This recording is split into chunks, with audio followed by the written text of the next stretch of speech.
everyone and welcome. In this video I'm going to walk you through how to turn on two-factor authentication or two-factor verification on Pinterest. It's as simple as that.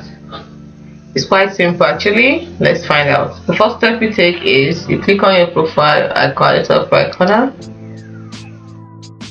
Then click on view profile, click on edit profile, and then you scroll down to security, click on security from the left hand menu. Then you see two-factor authentication.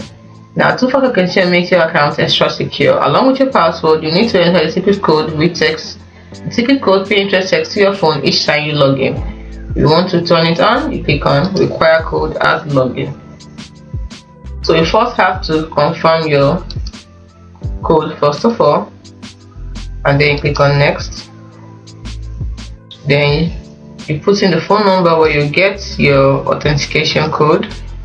Let's say this is the phone number, and then you click on next.